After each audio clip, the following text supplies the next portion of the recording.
Hello everybody and welcome to this episode of the Charles Covert Show. It's an interview show today and my guest is James Simpson, but we call him Jim Simpson, economist, author of many books and thinker of what the world needs now. His most recent book is Manufactured Crisis, The War to End America. Jim, welcome. Hey, great to be with you, Charles. Thanks for having me. Well, it's great to have you, and the balance between being an economist, so you got a master's in economics, and you're an investigative journalist. And I looked at your latest book, Manufactured Crisis, that you sent me, The War to End America, and gosh, I looked through the notes, the extensive, the detailed notes of your book are extraordinary. That is a feat to behold, that attention to detail. So my work is all about people who are passionate, and you are certainly passionate about the future of America. And you write that it's similar to the challenge that we face in Australia. So we will get to that, but I'm interested in your philosophy on investigative journalism. You know, it seems to me that there's not much investigative journalism going on in the mainstream media. Is that fair? That's more than fair. In fact, I was considering writing a book titled "The Media is the Enemy of America," and in fact, I maybe should have said "Manufactured Crisis: The War to End the West," because really, there's no difference between what's going on here and what's going on in Australia and England and throughout Western Europe. It's all part and parcel of the same thing, the same agenda, and we are all in the same boat, really, although some of us have gone further down the river than others. England in particular is, to me, looks like, I don't know if it's safe, if it's salvageable, and it's very it's heartbreaking and concerning, and it's a disaster, really. It's a disaster, and I could talk about how Angela Merkel of Germany was one of the primary movers of what has happened in Western Europe when she opened the doors to mass migration in 2015. And that was a trial run for what happened to us when Joe Biden got into office and opened our borders. But the whole purpose is the same agenda. You know, most people think Angela Merkel was West German who grew up and was, joined the I forget the name. Is it the Christian Democrats? Whatever Christian Democrat it was. Yep. Yeah, and she was an East German communist. She grew up in East Germany, and she was a member of she was the leader of the Young Communist League. And so she organized with Vladimir Putin the system that created that mass migration crisis. And we've seen the results since, although we've seen the results since. There's terrorism all over Western Europe. The Muslims have taken over and think that they own the place, and the leaders of Great Britain are cowards at best. I think they're actually, most of them, like my friend Katie Hopkins says, these are people who have insinuated themselves into top levels of government, and they're actually communists, and they are literally trying to destroy the country, and that's why a Muslim gangs can rape young women at will and face no consequences, but if you post something negative about it on Facebook, you get arrested. It's insanity, and It is deliberate. That's right. It's insanity, and it's deliberate, and it's designed, it Yes. seems to me, to have people questioning their own sanity. Gosh, if that's what Yes. the system is, and Yes. then what that does is it stops people speaking their minds. They go, Yeah. "Oh gosh, it's shutting up the average human being who says this just doesn't make sense." Yeah. No, that's right. No, that's the whole agenda, to turn the whole world upside down on them, and do things that make absolutely no sense whatever. And worse than that, they're allowing these outrageous, just absolutely unacceptable things to happen that are demoralizing and infuriating, and yet you open your mouth about it and you're going to get in trouble. So it's kind of like you have to put a lid on the cooker that's already boiling. You know what I mean? It's Mm. just it's terrible. And So this question of speaking up, and Mahatma Gandhi said, if a law is unjust, immoral, wrong, then it's your duty as a citizen to not observe that law and to pay the consequences. hmm, And Katie Hopkins, I'm a fan of hers, and her very funny commentary on batshit bonkers Britain. Isn't that a beautiful line? yeah, Batshit bonkers Britain. And she's courageously speaking out. So extremely this, crazy. Like you know, Tommy Johnson as well. And yes, Tommy Robinson is doing, I mean, is Robin, doing, Tom, he's gone to jail. he has. And Yeah, it was pretty traumatic. And then he led a march recently. Now, the news yesterday in Australia, and I follow the American news, is Zoran Mamdani is now talking about taking taking over properties in New York where the landlords aren't doing what Zoran would like him to do. yeah, yeah, And that yeah. is communism writ large. So, Yes, it is. so you make the comment in your book that no communist regime has been successful Right. economically. Is that, I think, did you say economically successful? Because they've all failed economically, as I understand it. Yeah. So when you say, is it failed economically? They all, and you made also the comment that it's the West, actually, it's the funding that's available from the West that then props up those failed economic states. Am I saying that correctly from your perspective? No, absolutely. It's absolutely true. And part of it, this is a very little known thing. Harry Dexter White was a Treasury Department official directly below the secretary, and he was a Soviet agent. He wrote the letter that provoked Japan to attack the United States, and his purpose in doing that was to force Japan to leave, to direct its forces away from Manchuria, which was, they were attacking the Soviet Union from the east, whereas Hitler and his forces were attacking from the west. So that action forced the Japanese to confront, to face us and put most of their manpower against us, relieving the Soviet Union.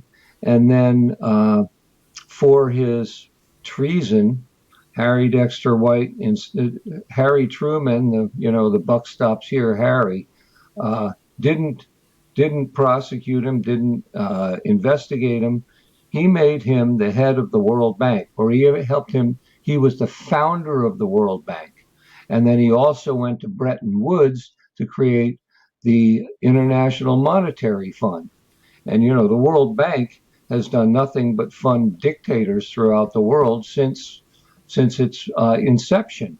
And then not only that, we have private companies that have gone in and supported the Soviet Union at many different times, and so all of these communist countries have been propped up by the wealth and the, frankly, foolish generosity, or in many cases, self-serving, not generosity, of the West, the Western businesses, and so forth.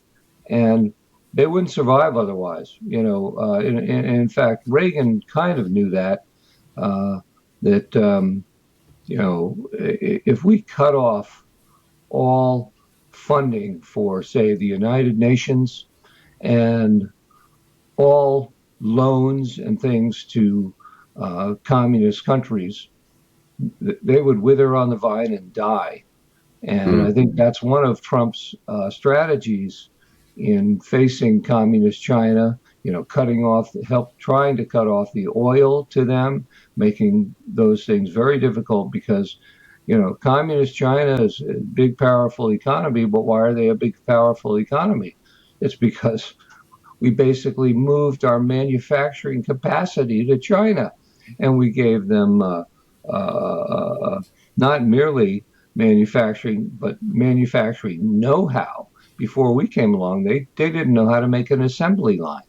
And so we created our own money was used to build the factories in China, and then we gave them the products, we gave them the markets, we gave them the distribution networks, and all we got for it was, as far as I'm concerned, slave labor, and that in itself was immoral. So the whole thing was totally wrong from the get-go. And of course, the communist Chinese have used that and exploited it in every way possible, especially, excuse me, stealing our intellectual property, taking popular American products, creating their own knockoffs at cheaper prices, and so, destroying those products that were still made in America. And so they've been using that as part of their economic war against us. But if we shut off our markets to communist China would just collapse. It couldn't survive. And that's true with all the communist countries. But American politicians, leaders, presidents, whoever, either on the Democrat side, they decided a long time ago that communism was going to win, so they were going to play with the communists. And the Republicans, either just going along to get along, or having some self-serving reason, or just being, almost all of them, truly ignorant about what communism really is, and how to really fight it, because we haven't won a war since World War II. And why is that? It's because we've been fighting communists. And so we have people in our own country in leadership positions. We lost in Vietnam because of the Democrats, specifically because of the Democrats. All throughout the war, the way Johnson ran that war, we could have just rolled right through North Vietnam in a matter of months and put them out of business for good. But instead, we had a man who didn't want to win. He didn't really want to. Well, he didn't want to lose, or at least he didn't want to look like he was losing. But he certainly didn't want us to win, simply by the way he micromanaged that war, so that we could ever really win. And so what's your sense from all? So first, the book Manufactured Crisis. Why did you call it Manufactured Crisis? Well, because that's what it is, and that's what it's been for over 100 years. Lenin said words to the effect of, create a crisis, or if you can't, or if the crisis doesn't exist, pretend it exists, and then build it up in any way and every way you can, exploit it in any way and every way you can, and then provide solutions that will create an even bigger crisis. And that strategy was explicitly articulated in an article in the 1966 Nation magazine by two socialist Columbia University professors, Richard Cloward and Francis Fox Piven, who wrote the article was titled The Weight of the Poor, a Strategy to End Poverty. And by weight, they meant the power, not the weight of the burden of the poor, the power of the poor. And so their idea was that the poor did have power in the sense that if they could be enrolled in every single public service available, that local governments would collapse, and that they could then propose a guaranteed annual income. And so if you think about it, we have all this massive welfare, and then on top of it, because of course no program in the government ever gets turned off, so those massive welfare programs would still exist, but then on top of it, you give anybody and everybody, a family of four, under their proposal, would get between $40,000 and $80,000 a year, whether they worked or not. And how could that possibly be a solution? That's just adding more weight to the problem. And the whole idea was that Western society, the government, everything would simply collapse. Now, it worked to a certain extent. New York City almost went bankrupt. Rudy Giuliani named Cloward and Piven as economic saboteurs, and but they were so responsible. So today we have universal basic income, which is being tried in certain areas. They were, as in the 1970s, advocating a $15 minimum wage. And where do we see that now? It's all throughout the United States, $15, $20 minimum wage, which of course puts a lot of businesses right out of business, or they have to move somewhere else where that has not been imposed. It's been imposed at the state level. The federal level still remains, I don't know what it is now, $7.50 or something as a minimum wage. But as these states do this, the wages automatically have to go up. And then, of course, the unions are able to demand more. And the whole idea is to just pile crisis on crisis until the whole thing collapses.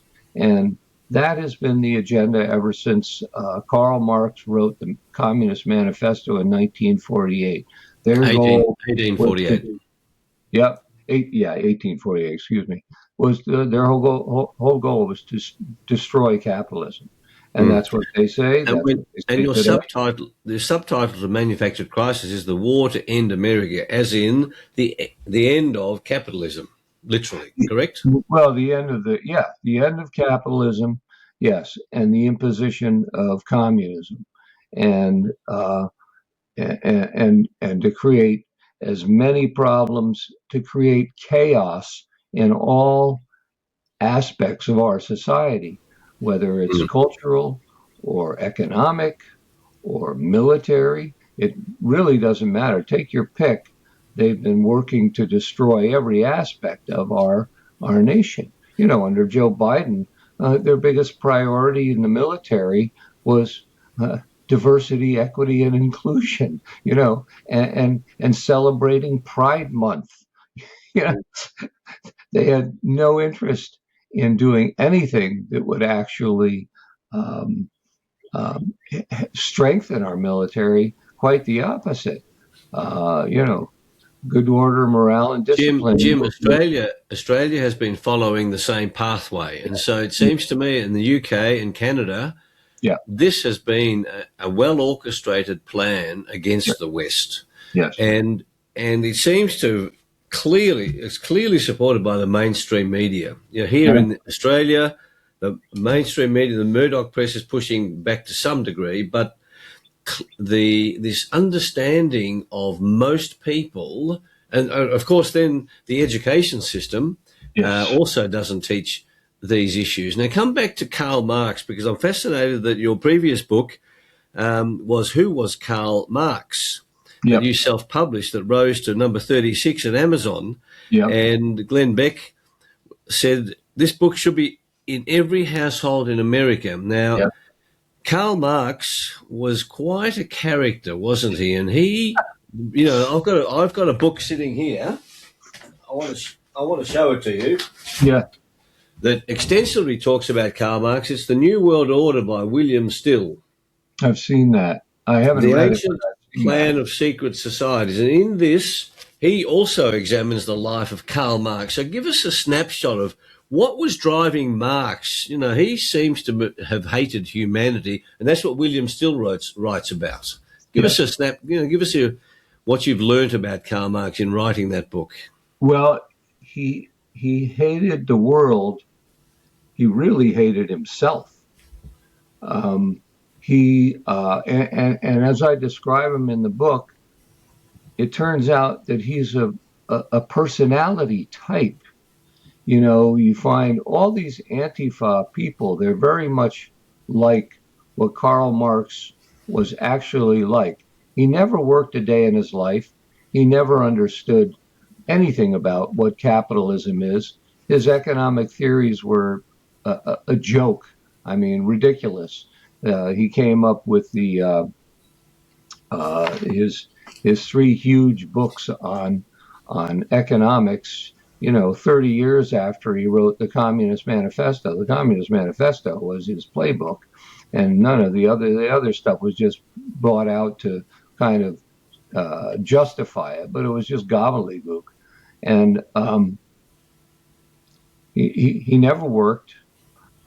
He squandered his father's wealth. His father was very wealthy. He squandered it all and spent his life pilfering money, well, actually getting money from his friend and compatriot Frederick Engels. And Engels stole money out of his father's petty cash account to help support Marx. And Marx was an alcoholic. He was a lecher, and he impregnated his maid. And when the maid had the baby, he accused Frederick Engels of being the one who was the father. And Engels uh, raised the kid as his own, and only on his deathbed admitted that it was actually Karl Marx's.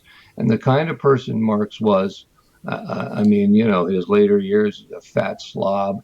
He, uh, three of his children died of malnutrition. Wow. Two of his daughters committed suicide, and a son-in-law committed suicide. Um, and while his wife was scurrying around trying to raise money for one of their children's coffins, he hired what one writer described as a loutish, libidinous, and otherwise useless secretary because, as Marx said, a man of his stature had to keep up appearances.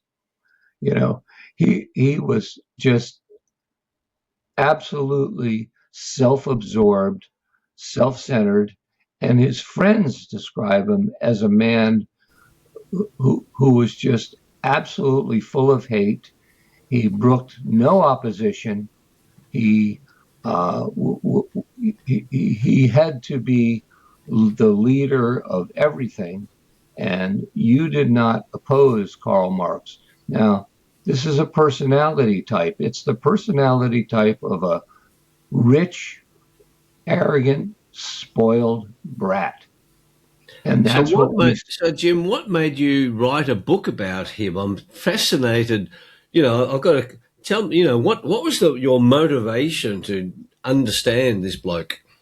Well, you know, I've been studying communism since 1987. Okay, well done. Yeah, when I became an economist, really I looked at it from the economic angle because at that time, the Nicaraguan Sandinistas were fighting the Contras, and there was a big controversy of Reagan supplying them with money, and then we had the Iran-Contra affair where, we were getting money from Iran and selling them missiles or whatever it was, and using it to pay the Contras because the Contras were fighting the Sandinistas. And of course, we had the Salvadoran Civil War, and nobody talks about the Guatemalan Civil War. All of these things were instigated by Castro. And so I'm thinking to myself, what is this obsession with communism? Why is everybody so determined that this is such a great idea when the Soviet example, the communist Chinese example show that this is a suicidal ideology, literally a genocidal ideology. And in every country where it's been imposed, millions are murdered. And it's part of a systematic way of taking power. And that's the basis of it. I realized that the basis of it is they don't care about the poor, they don't care about anything. It's all about power and the wealth that goes with it by very unscrupulous, totally immoral people who have only interest in gaining that power and wealth and never earning a penny of it, but rather stealing it from other people. And it's really they're mentally disturbed people. And in the book, I have a chapter called Ponerology, the Fountain of Evil. And this was Ponerology was a book written by um, uh, a Polish psychologist who secretly, with a number of his friends from other countries, studied the communist leadership of their countries. And he was almost killed for it. I mean, he wrote the book the first time in the 50s, and he heard that the Stasi were coming to get him, and so he threw it in the fire and burned up minutes before they arrived. He didn't finally get it published until 2006. Even when he came here in the late 70s, he tried to publish it, but the Communist Network in New York, where he moved to, got the message not to let him get any jobs, not to let him publish his book. And he really struggled throughout the entire time. And the Communist Network is that powerful that they can isolate an individual and basically destroy their lives. But he finally did get it published. And the idea is that communist leaders are basically psychopaths. Hmm. They're absolute. What does I haven't heard that word ponerology. Yeah, it's a name that he came up with. Uh, you know, it's the study of evil, the study of evil, and it is based on Latin. Ponere, I think, is evil, but anyway, it's the study of evil, Hmm. and And you wanted to study Karl Marx so that you got to the base of what was yeah, driving this evil, and that's why you wrote the book. That's very good. Is it still available, your book that you oh, self-published? absolutely, oh yeah, yeah, no, it's on Amazon. It still sells well. And Uh, and and just remind us, what's your website so that people can study your work? crisisnow.net. Crisis Now. I've been to the crisisnow.net. I've Dot been to net. your website. It's got some wonderful resources there. Yeah. Now, in manufacture crisis, I'm very interested in your number one solution to what we do now. And your one word first solution was pray. So that immediately leads me to, I happen to think in the war we're in. We are in World War III. It's a war around freedom, And certainly there are a number of battlefronts, and I think the spiritual battlefront is probably the main one. And you are agreeing that, hey, it's prayer time. So give us your perspective on why prayer is your number one strategy for what we do about this problem. Well, absolutely. You know, the U.S. Constitution was inspired. Um, it wasn't perfect. You know, it was written by humans, but it was truly inspired by God. And in my mind, you know, was at Adams, it said that the Constitution was designed for a devout religious people, and for it will work for no other. And I may have the quote not exactly right, but that's what he meant. He meant, you know, the Constitution works, and as Franklin said, you know, a republic for you if you can keep it. And it's very hard to keep a republic because it requires people to be very engaged in what politics. I mean, essentially, the American people are supposed to be the leaders of our country, and they are supposed to be electing people to to carry out their will in the public arena in creating laws. And of course, you know, we're all human, and we are subject to the various temptations that exist when you have power. And so being devout is really important. And, you know, for a long time, that whole system, uh, flawed as it was, because we're all flawed, uh, made us the most powerful country, the richest country in the world, and an inspiration. And it uplifted the rest of the world. You know, people don't realize the U.S. economy supports the world economy. If the U.S. economy were to collapse, the entire world, excuse me, economy would collapse. And uh, but as happens, and it's kind of it's a cycle, and the communists understand this very well. Uh, a country goes through um, a part where it's building up and it's flourishing, and then when it's flourishing and it becomes affluent, people decide, oh well, maybe we can do just fine on our own. We don't really need you, God. Thank you very much. You know, and they get concerned with themselves, and they get concerned with their financial and material well-being, and they forget all about God.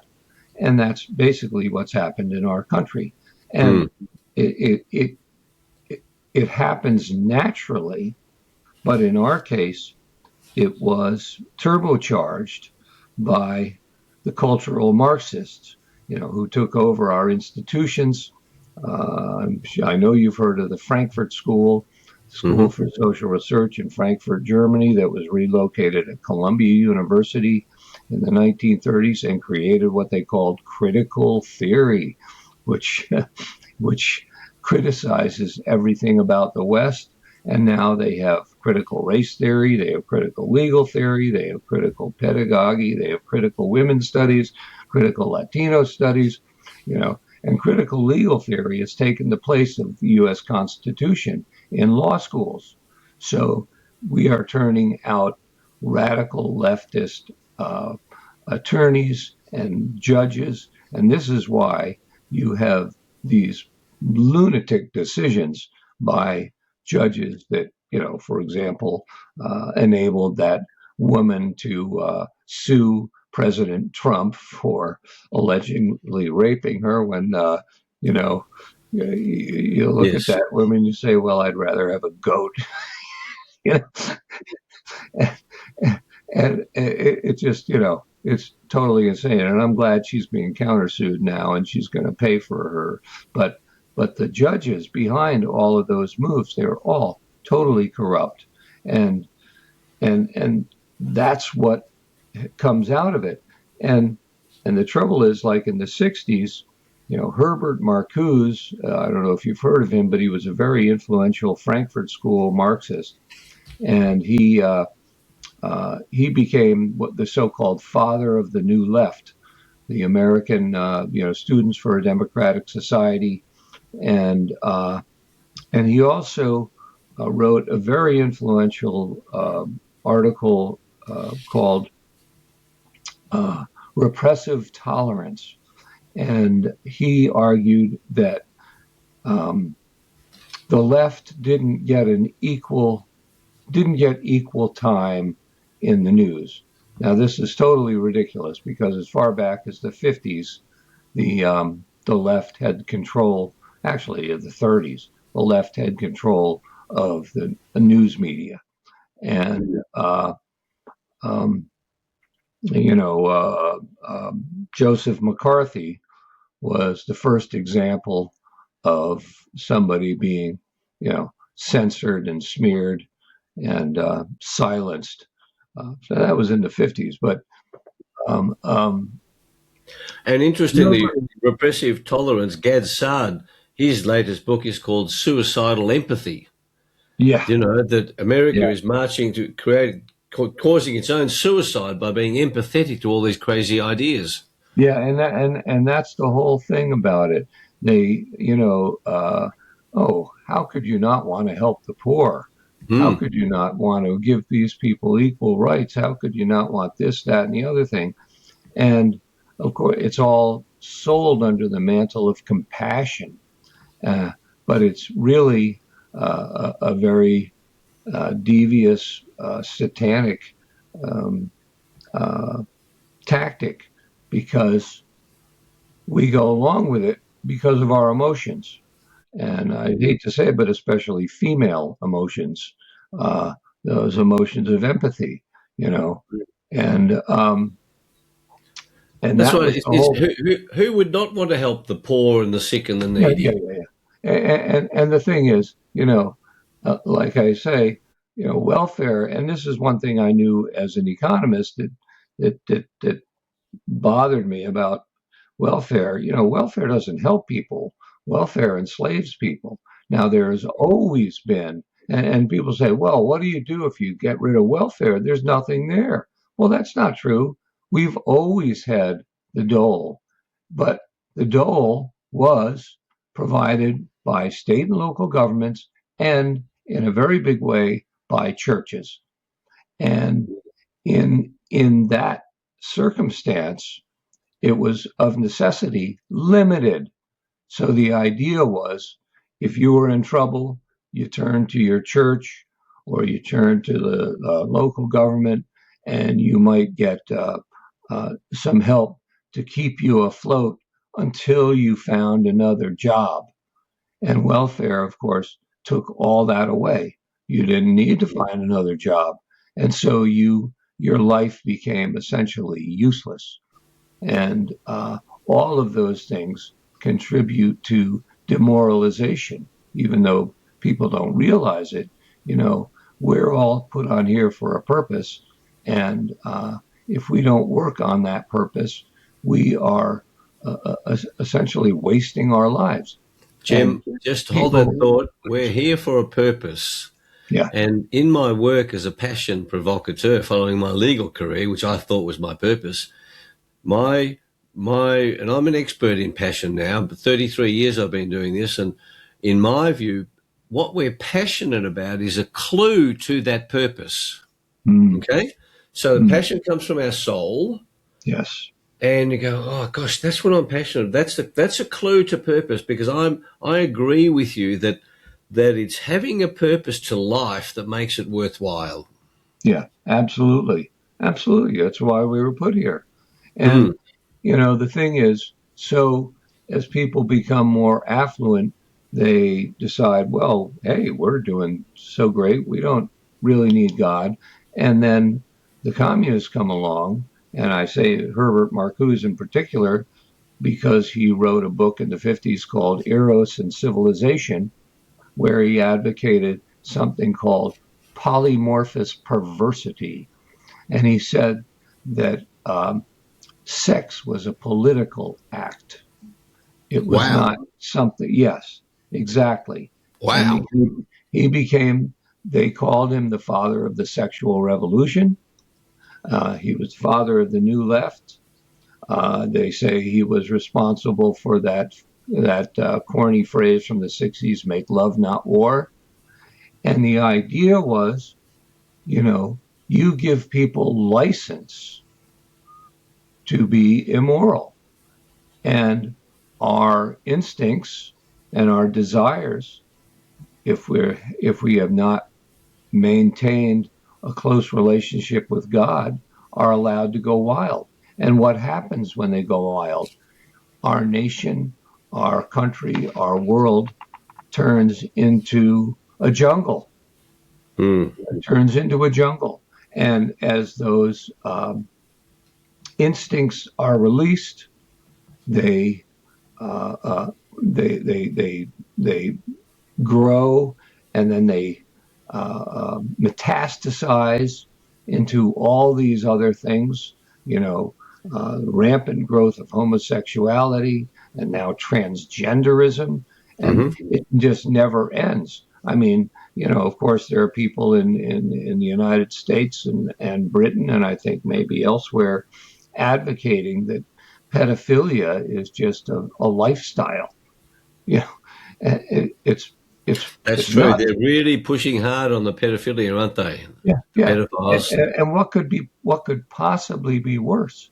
Mm. What could possibly be worse than to consider your young child uh, can be grist for some pervert who wants to, have sex with them.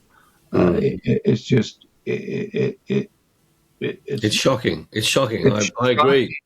And It's I'm involved with this button heart bear, who's a unique bear who's been developed for the Forever Freedom movement as a way to rescue children from sex and slavery.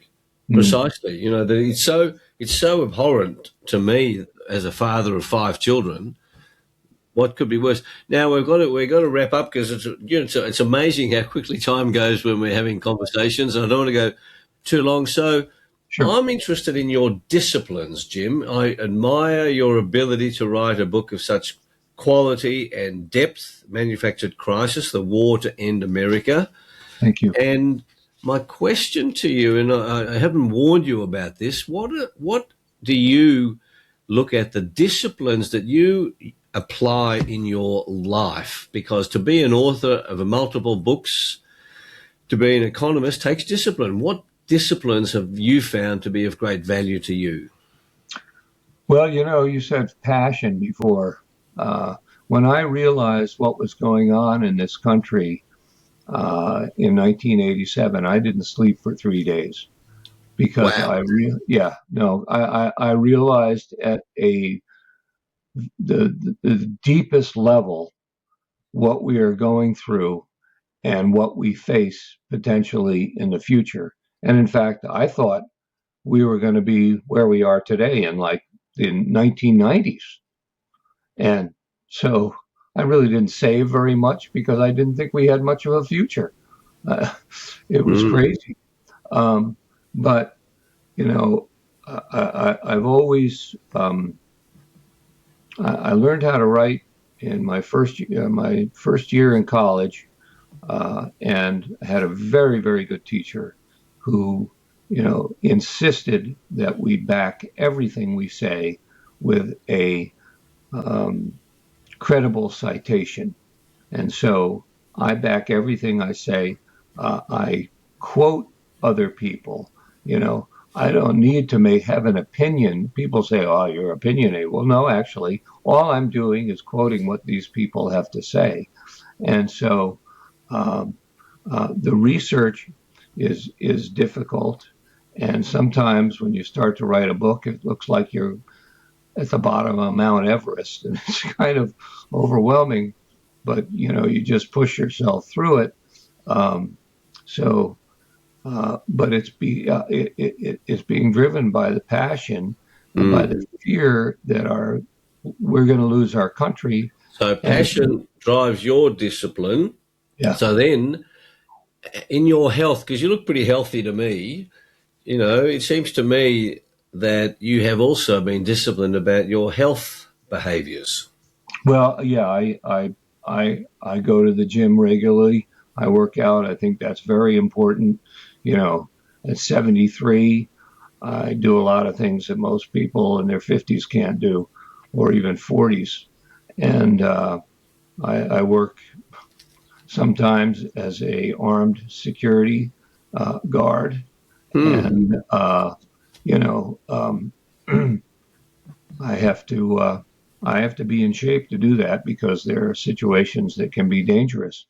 And I saw one of them this just a few days ago at the place where I work, and uh, I'm a gun instructor.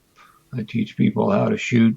I give them. I'm licensed to give them their concealed carry permit. So I do that. I'm starting to run again. I used to run a lot, uh, Mm-hmm. but I'm starting to run again. I work out. I try to work out regularly. It's been off and on because I've been working so many hours. But to me, the greatest killer of old age is comfort. Well Comfort. said. Well said, Jim. And I've been competing in triathlons for 40 years, as many of my regular viewers and Wow. listeners know. Wow. And I was born in October 52. Are you older than me or younger than me? 1 month older. I was born in September 1952. Wonderful. Good. And so you and You I, don't look 73 at all. I have to say, you look in your 50s. thank you. That's a lovely compliment. And I subscribe to your views on health, and I keep talking about it because there's nothing more important than health. So I commend you on your work. I really look forward to your next piece of work, your next book, and the work that you are doing. I honour.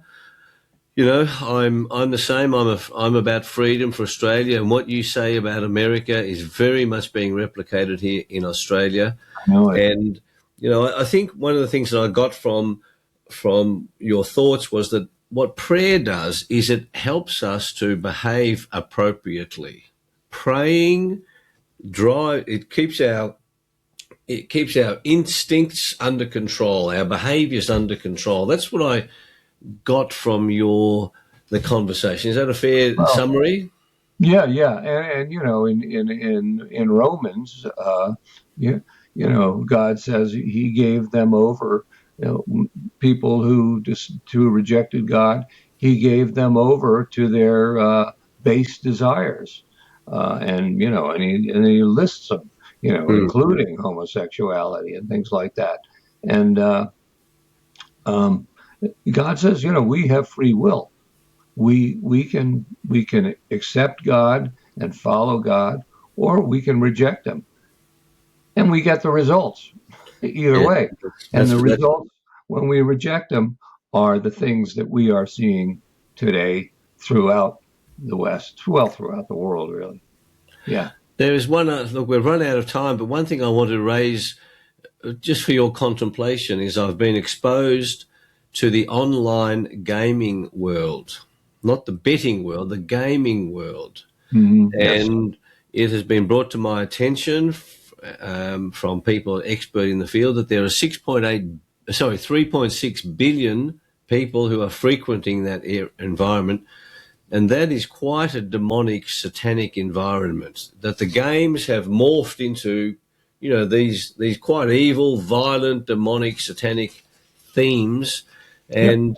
And looking to the future of America and Australia, that drives a sense of hopelessness. And so you sort of go, well, why wouldn't I be lustful and do whatever I like? Because there's no hope for the future. And interestingly, back in 1987, when you were 35, you thought that was the case. There's no hope for the future. So you experienced what that hopelessness felt like.